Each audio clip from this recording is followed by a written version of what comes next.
Tunakukaribisha kwenye kipindi hiki cha usomaji wa Biblia pamoja nami. Karibu uwe makini kwa sababu utabarikiwa pamoja nami. Na kabla hatujaanza tumuombe Mungu.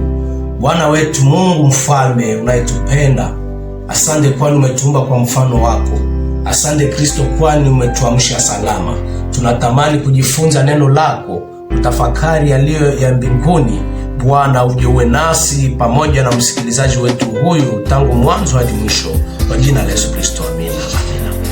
Pendwa, leo tunakuwa na fundisho ambalo litazingatia hasa vijana katika siku hizi za mwisho. Katika Biblia kumeonekana historia ya vijana wengi, vijana ambao waliamua kumtendea Mungu kazi, vijana ambao walitenda kazi kwa kasi kubwa na walimfurahisha Mungu katika ujana wao. Je, leo unaweza kuonekana vijana ambao watamfurahisha Mungu kwa kumtendea Mungu kazi kwa ajili ya kumtumikia katika kuwepo kwao? Lile ni swali ambalo tutazingatia sana katika somo letu la leo.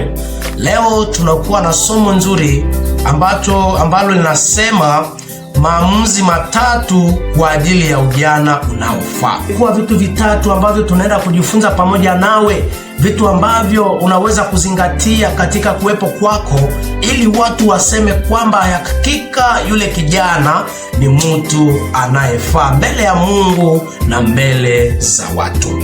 Tunayo shairi ambalo tunaenda kusoma pamoja nawe katika kitabu cha Zaburi, sura yake ni ya kwanza, mstari wake ni wa kwanza. Hapo tunaenda kupata siri ile ya kwanza ili ujana wako uwe ujana unaovutia. Neno la Mungu linasomeka hivi: heri mtu yule asiyenenda katika njia za waovu. Hili ni jambo la kwanza mpendwa. Shairi ambalo linatuzungumzia kwamba ni mtu kijana anayekuwa heri yule asiyenenda katika njia za waovu.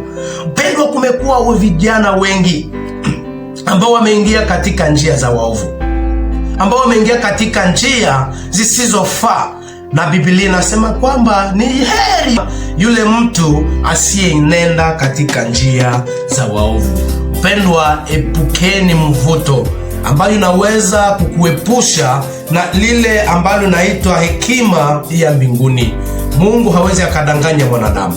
Ikiwa Mungu ameweka mbele yako njia mbili, njia ya uzima na njia ya mauti, lakini Mungu mara kwa mara anatamani kwamba sisi watoto wake tufate njia ya uzima ili tuweze kufika katika ufalme wa mbinguni. Lakini kwa sababu ya uchaguzi wao mbaya, kwa sababu ya kupenda anasa, wamefuata njia isiyofaa na ujana wao umekuwa ujana ambao haufai mbele ya Mungu hata mbele ya wanadamu. Hile ni siri ya kwanza.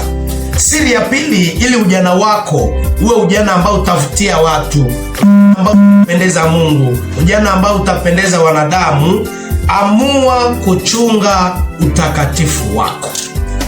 Pendo, kumekuwa vijana wengi ambao hawawezi hata kuchunga utakatifu wao, na utakatifu ambao naelezea hapa ni utakatifu ambao unakuwa wa kimwili.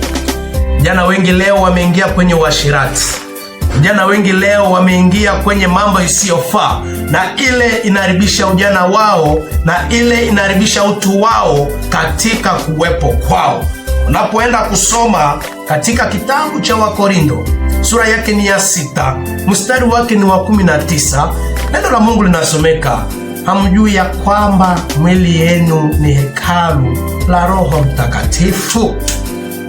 Pendwa, katika asubuhi ya leo, kijana mwenzangu, tambua kwamba katika kuwepo kwako umeumbwa si kwa ajili ya kuharibu mwili wako, bali kwa ajili ya kuchunga utakatifu katika kuwepo kwako mchana na usiku, ili ujana wako umpendeze Mungu vile wanadamu.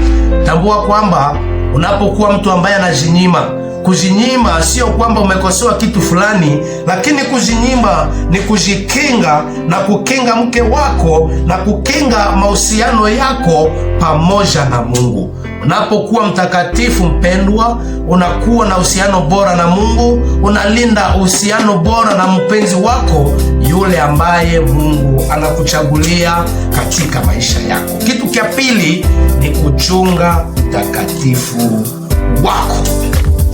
Kitu cha tatu ambacho tunaenda kusoma na kitu cha mwisho, lazima unapokuwa kijana yule ambaye unapenda uvutie watu, upendeze Mungu, upendeze wanadamu, lazima uamue kumtumikia Mungu. Kitu ambacho vijana wengi wa leo wameshindwa, hawamtumikie Mungu, wameenda katika njia zao mbaya, huenda hata kuliko waende kwenye hekalu. Wengine wameenda katika kunywa pombe, wengine wameenda katika uasherati, wengine wameenda katika njia za dunia hii. Lakini mpendwa, ukitaka ujana wako uwe ujana mzuri, amua kumtumikia Mungu, amua kuwa kijana ambaye anafaa katika kazi ya Mungu. Sijui umekuwa na kazi gani katika kanisa ambayo watu wanaamua na wanaitika wanaposema ndio, kijana yule ni mwimbaji, kijana yule ni shemashi, kijana yule ni mtu ambaye anatenda kazi mbalimbali katika kanisa, hakika ni shujaa. Pendwa, lile ni siri tatu ambazo unapozitendesha hakika utabarikiwa. Watu watatamani ujana wako na watu wataona hakika kwamba wewe ni kijana mwenye nguvu. Siri ya kwanza tumeenda kuona kwamba lazima uwe kijana ambaye anaenenda katika njia zote za Bwana. Siri la pili, lazima uwe kijana ambaye anachunga utakatifu wake, na nimezingatia utakatifu. Siri ya tatu, lazima uwe kijana ambaye ataamua kumtumikia Mungu katika maisha yake yote. Mungu akubariki na akupe moyo ya kutendesha vitu hivi vitatu katika kuwepo kwako, kwa jina la Yesu Kristo. Amina.